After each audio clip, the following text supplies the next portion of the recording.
Can you imagine Lewis Hamilton, 7 times world champion, getting mid-season without having stepped on a podium in a grand prize? What if I told you that Ferrari, with all its history, is today trapped in a height of defective brakes and doubtful strategic decisions? Stay, because what Hamilton is living in 2025 could change the story of his career and modern F1. The SF25 has turned out to be much more than a challenge for Lewis Hamilton. It has become a technical barrier that the 7-time world champion has failed to break. This car, which on paper should represent Ferrari's definitive evolution after years of inconsistencies, has been revealed as a temperamental machine, difficult to read and even more complicated to tame.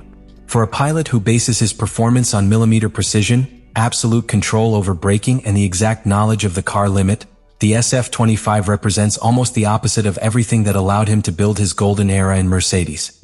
One of the most critical aspects of this car has been the brake system. Lewis has spent more than a decade using carbon industry brakes in Mercedes, a system with which he had an almost intuitive familiarity. Instead, Ferrari uses Brembo brakes with completely different behavior. What for some pilots may seem a lower technical difference, for Hamilton it has been a fundamental alteration of their pilot style. The same pilot has confessed that the behavior of the brakes is a lottery. In his words, "You put a game in work, put another and not." This inconsistency has eroded his trust and has led him to stop before the usual, something unforgivable in the modern F1, where the tenth that is lost at the end of a line is the difference between moving forward or being trapped in traffic. But the brakes are just the beginning. The true Achilles heel of the SF25 is in its aerodynamic behavior. In slow curves, the car loses stability suddenly. In high speed, on the contrary, it is more docile, even fast. This duality has forced the equipment to raise the height of the car to avoid damage in the flat background, which directly affects aerodynamic load and further complicates its maneuverability in technical sections. It is a contradiction that becomes a constant dilemma for Ferrari engineers. If they lower the car, they win in aerodynamic performance, but risk sanctions or damage. If they raise it, sacrifice grip and curve. This lack of coherence in the behavior of the car is especially manifested in classification, where the optimal performance window is so narrow that only a perfect adjustment allows to compete for front positions. Hamilton has had to fight a car that demands a much more aggressive, more abrupt, more reactive pilot. Just the opposite of its fluid, progressive and millimeter style. On more than one occasion, as was heard in Miami, it has ended up frustrated with its radio engineers, without finding the equilibrium point between its pilot preferences and the structural needs of the car. In addition, SF25 seems to have a chronic problem with thermal management. In circuits such as Monaco or Miami with high track temperatures, the car has shown irregular performance. It loses traction in slow outputs, overheats rear tires and strength-conservative strategies. This not only makes it slow on a return, but also not very competitive in long batches, severely limiting strategic career options. In summary, the SF25 is a car that requires driving that does not even Hamilton, with all its experience, has managed to dominate. It is not about lack of talent, but about a deep disconnection between the demands of the car and the tools that the equipment has given to face it. It is a car that seems to have been developed without taking into account its star pilot, and that, in the current Formula One, is a capital error. Lewis is not only leading to the limit, he is trying to reconstruct a technical relationship from scratch, in an environment that still does not give answers. And as long as the car does not understand it, Hamilton will continue to be trapped in a technical battle that goes beyond the stopwatch. That performance made it clear that, despite all the limitations of the car, there is a small window in which Hamilton can make the difference. It was not luck.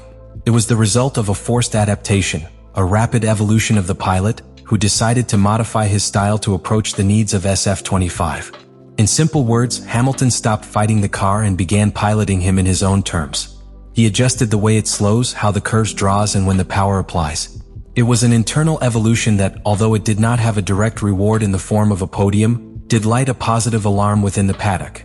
The pilot is still there, the talent remains intact. However, that moment faded as soon as it appeared.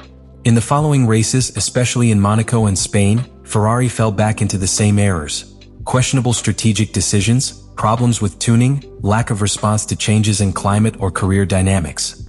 In Monaco, for example, the car showed a slight advance in classification, but was caught in a traffic that never managed to leave, and the team lost an undercut opportunity for waiting too much.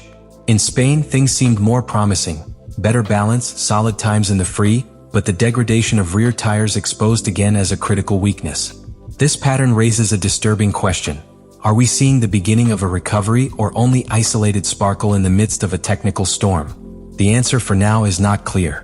What is evident is that each small progress is accompanied by a setback, as if the SF25 and Ferrari were trapped in an eternal tightrope where any advance is compensated by a new weakness.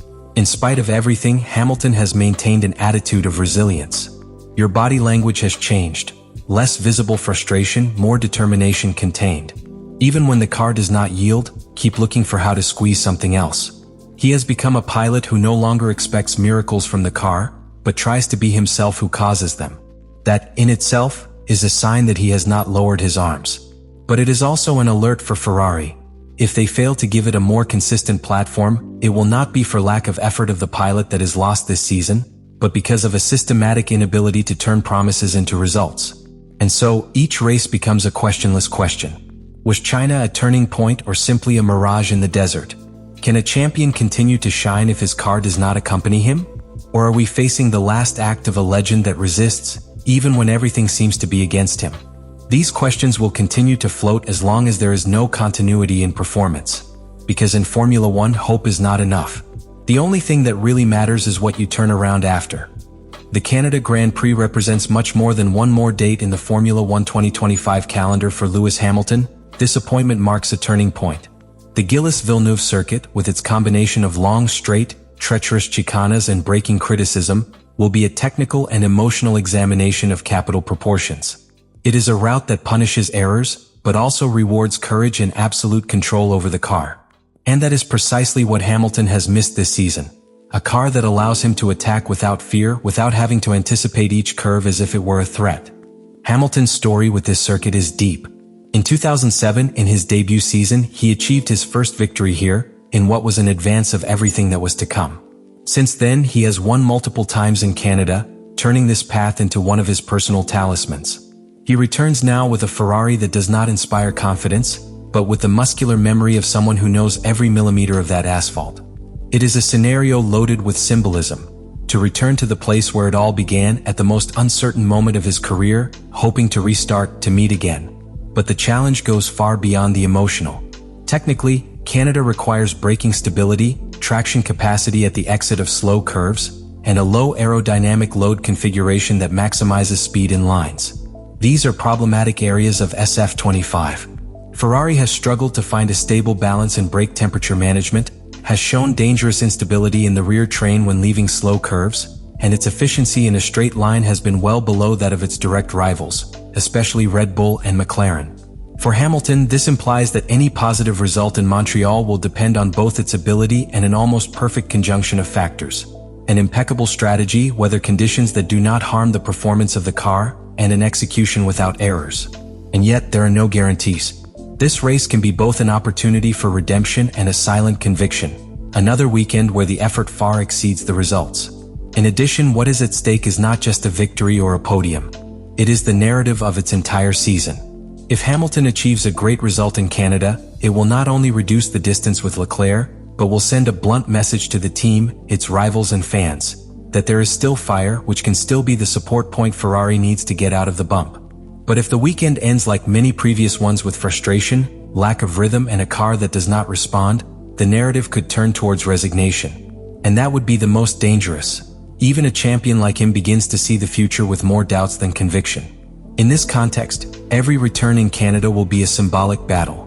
Not only for the points, but for history, for perception, for the legacy. Because when a pilot like Hamilton enters the second half of his career, each result begins to be written in terms of memory and transcendence. And Canada, with everything it means, could be the scenario where this story finds a new chapter, or where reality ends up imposing itself. Lewis Hamilton is not used to failing. His career has been a constant reaffirmation of excellence, resilience, and adaptation. From his debut with McLaren, when he touched the world title in his first year, to the dominant seasons with Mercedes, Hamilton built a legacy on a basis of consistency, coldness under pressure, and a masterful reading of the race. His passage to Ferrari was not only a sports decision. It was an emotional statement, a search for meaning beyond records. He represented the desire to transcend logic, to challenge statistics, to prove that there was still a top than climb. But the present who lives in Ferrari is anything but glorious. It is raw, frustrating, and at many times demoralizing. Far from the privileged position he occupied in Mercedes, Hamilton has had to rediscover his identity in an environment that seems oblivious to everything that made him great. And that is the most human, the most shocking of this story. Seeing a historical pilot to face a path full of uncertainties, without guarantees, without protection, only with their experience, their instinct, and their willingness to continue fighting. In the paddock, in the media, and among fans, many begin to wonder if this stage in Ferrari was a mistake. If Hamilton should have finished his career in a more comfortable place, less uncertain. But that is not its nature. Hamilton was never an easy road pilot. He always chose the challenge, the uncomfortable, the unlikely. And in that sense, what is living in Ferrari does not weaken, defines it.